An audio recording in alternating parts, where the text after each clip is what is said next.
இவ்வளவு தூரம் நீ பயணம் பண்ணி வந்தது இதுக்கு தானா? இதை நோக்கிதானா உன் பயணம் இருந்தது?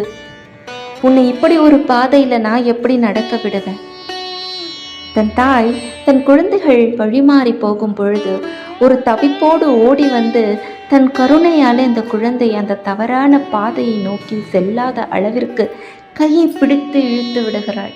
அதுபோலதான் பாபா இப்படி ஒரு வார்த்தைகளை சொல்லி தன் பக்தனாகப்பட்டவன் ஒரு தவறான பாதையை தேர்ந்தெடுத்து ஒரு பெண்ணின் வார்த்தைகளுக்கு, ஆசை வார்த்தைகளுக்கு மயங்கி தவறிழைக்க நினைக்கும் பொழுது அந்த அறையின் கதவுகள் தன்னால் திறந்து கொண்டது.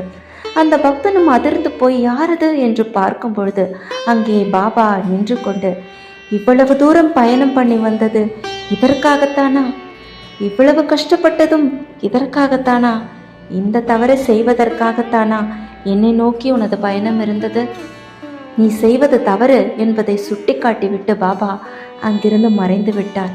அதிர்ந்து போன பக்தரும் தன் தவறுக்காக தலை குனிந்து அந்த இடத்தை விட்டு உடனே அகன்று விட்டார்.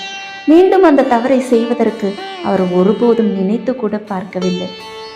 ஒரு தாய் நண்டு தன் குழந்தைகளை பேணி காப்பதற்காக அக்கறையிலிருந்து தன் பார்வையை செலுத்துவது போல பாபா தன் குழந்தைகள் எத்தனை தொலைவில் இருந்த போதும் அவர்கள் வழிமாறி செல்லக்கூடாது என்பதில் மிகுந்த கவனமாக இருந்தார். அதனால்தான் சச்சரித்தத்தில் கூட சொல்லியிருக்கிறார், நீங்கள் எங்கே வேணாலும் போங்க, என்ன வேணாலும் செய்யுங்க, ஆனால் ஒன்று மட்டும் மறந்துடாதீங்க, நீங்கள் எங்கே போனாலும் என்னுடைய பார்வை உங்கள் மீது தான் இருக்கும்.